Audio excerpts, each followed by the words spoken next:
topic is wellness and nutrition, and we're talking to Ms. Rankin and Ms. McIndoo. And of course, ladies, we promised that we'd give you an opportunity during the second segment to talk about wellness and some of the problems that are associated with wellness and some of the cures that might be associated. Let's start off by having you to deal with that, Ms. Rankin. Well, Dr. Haney, we really talked a lot about the problem, and I think your listening audience would agree that there is a problem, and it's really not in this country, it is globally. And then when you address the problem and identify what it is and what is the solution, that's really where we need to go in our process. And the solution is, according to the World Health Organization, the 5-a-day campaign is fruits and vegetables. And I guess the question we need to ask ourselves is, what can we do, or how did we get to be in such a mess in this country if we don't even go anywhere else? But people don't always understand it's the food, the good food. What are the good foods that they need to eat? What are the bad foods that they are eating?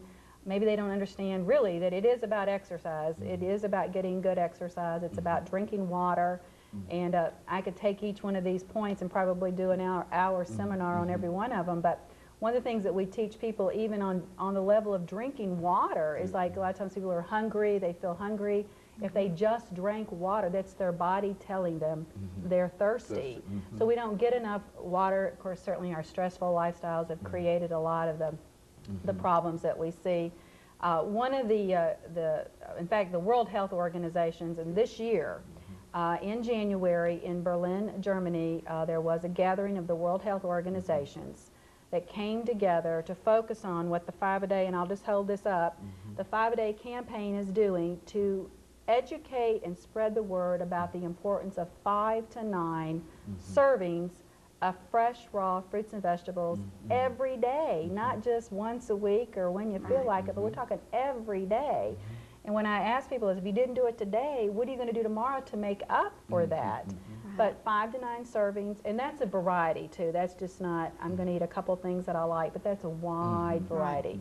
And that is a key piece, is getting more fruits and vegetables. And I'll just cite this, that the government, our government, the U.S. government, has now since 1970, or since the 70s, has spent literally billions of dollars to find the cure for heart disease, stroke, and cancer. Their conclusion, it is easier to prevent than it is to cure. You know, I almost have to say that again because it's you almost want to make you laugh. It's easier to prevent than it is to cure.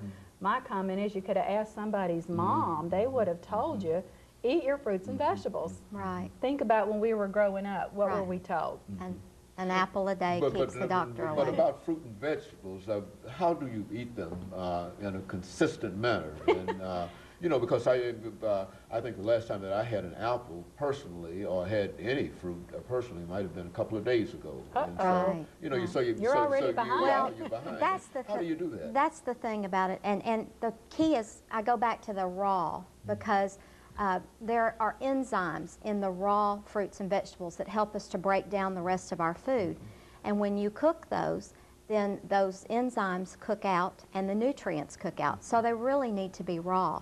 And fruits and vegetables are like a doctor within. They have nutrients in them.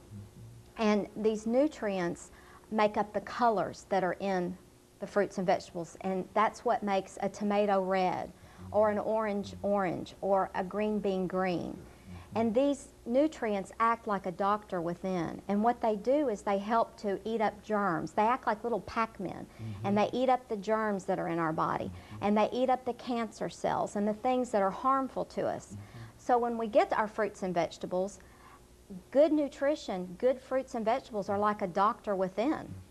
So, and it is hard, especially for families that are on the go. And that's why I think we're confused as to what is good nutrition.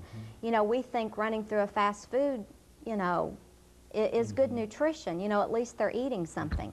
And we're just confused. We've gotten so far away from what we should be doing, and it's kind of happened in a gradual kind of thing. But fruits and vegetables, getting back to that, and it is hard, like you said, it's hard to do that. It's hard to get what we need every day, and it's just like your car.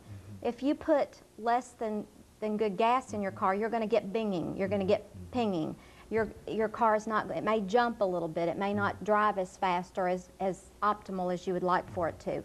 And so that's kind of what happens with our bodies. When we're not getting that on an everyday, consistent basis, our bodies are going to start getting sluggish, and we're going to start seeing the problems associated with not feeding our engines good things. Good. You know, Ms. Rankin, if this could become the mindset of the government in the state of Tennessee, do you think that this would have any real impact upon, and of course not immediate impact, I think what we're millions and millions of dollars under budgeted and et cetera, but what impact do you think something like this would have in terms of the five-a-day kind of thing?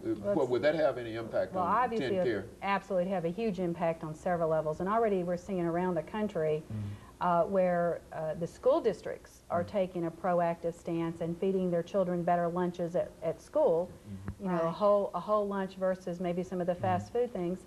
And they're seeing improved behavior. They're seeing improved learning, even as, you know, even as just within the last couple of years, we're seeing improvement there. We all know it's important. I think most of us at this point would agree that it's important to eat your 5 to 9 servings. Obviously, it's hard to do.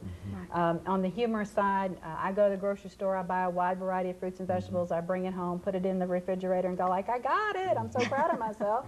But then, you know, you go back a day later, a week later, you didn't eat it for some reason, and you pull out those bags, what was that stuff? And I think most people would agree. There is a way, and that's what's exciting and why we're excited. There is something. We do have a product that is being now available that we work with called Juice Plus that really bridges the gap. And we're not about saying you just take a pill. We're talking whole food nutrition here, but we want people to eat their fruits and vegetables.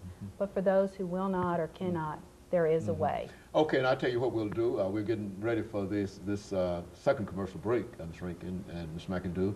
And what we'll do, we'll give you an opportunity to talk about this miracle Juice Plus that you it's God's miracle. It does appear to be something of a miracle, and we want you to give our audience as much information as you care to give them during this last segment. And of course, we'll be back with our audience following this very, very short commercial break.